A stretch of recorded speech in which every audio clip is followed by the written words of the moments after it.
Hello बच्चों, let's read the question. Question is the lens of focal length f is placed in between an object and screen at distance d. The lens forms two real images of object on the screen for two of its different position a distance x apart. The two real images have magnification m1 and m2 respectively. m1 is greater than m2. Then अब suppose कीजिए ये हमारे पास object है, ये screen है, ये तो fix हो गए।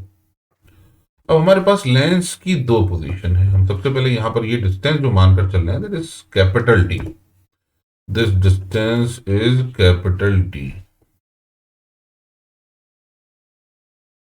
और ये ऑब्जेक्ट ये स्क्रीन है और हमारी जो लेंस की पहली पोजीशन है वो ये है और लेंस की सेकंड पोजीशन ये है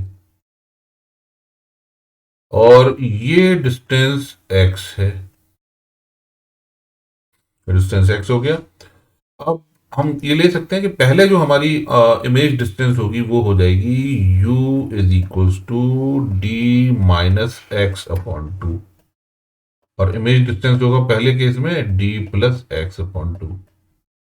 ध्यान रखना यहाँ माइनस साइन होगा यानी लेफ्ट हैंड साइड और ये पॉजिटिव साइड। सेकेंड केस में हमारा क्या होगा u इज इक्वल टू हो जाएगा minus D plus X upon two और v जो हो जाएगा वो हो जाएगा d minus x upon to. तो अगर हम यहां पर फोकल लेंथ कैलकुलेट करेंगे तो हम लेंस इक्वेशन का यूज करेंगे यानी 1/f इज इक्वल्स टू -1 यानी ये हो जाएगा 2/d minus x plus 2/d plus x. इसको सॉल्व करने पर ये हो जाएगा 1/f is equals to 2 into d plus x plus d minus x upon d square minus x square. You get d square minus x square यानी यहां पर x से x कैंसिल तो फोकल लेंथ हो जाएगी हमारे पास d square minus x square upon 4d। अब यहाँ पर एक चीज और ध्यान रखने की है कि अगर x हमारा डिस्प्लेस ही नहीं होगा यानी x की वैल्यू अगर हम 0 पुट करेंगे तो इसका मतलब f into 4d must be equal to D square. इसका मतलब D square at least must be greater than equal to 4f। D must be greater than equal to 4f क्योंकि अगर ऐसा नहीं होगा तो फिर हम डिस्प्लेसमेंट मेथड का यूज नहीं कर पाएंगे।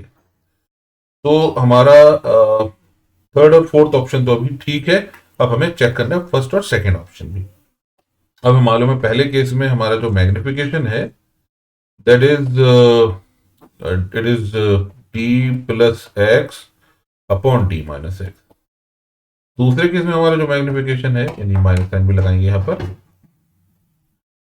Is D minus x upon D plus x. तो m1 इंटू एम टू क्या हो जाएगा इट इज इक्वल टू 1। तो इसका मतलब हमारा सेकंड ऑप्शन भी करेक्ट है। अब फर्स्ट ऑप्शन की बात करते हैं तो हमने हमारी इक्वेशन में है यहां पर D square minus x square upon 4d यानी हम m1 में से m2 को पहले माइनस करते हैं तो m1 में से m2 माइनस करेंगे तो ये आएगा m1 minus m2 is equal to is d minus x upon d plus X and it is minus d plus X upon d minus X.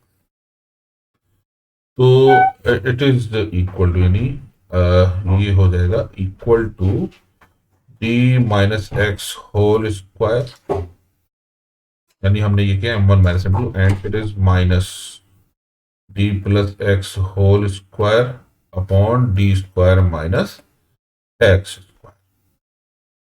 तो इट इज इक्वल टू यहां solve होकर हो जाएगा d square plus x square minus 2dx तो minus D square minus x square plus 2dx it is also minus 2dx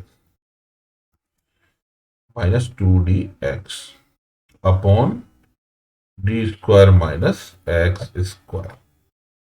तो ये सारी terms cancel हो गई। अब हमारे पास क्या बचेगा minus 4dx upon d square minus x square.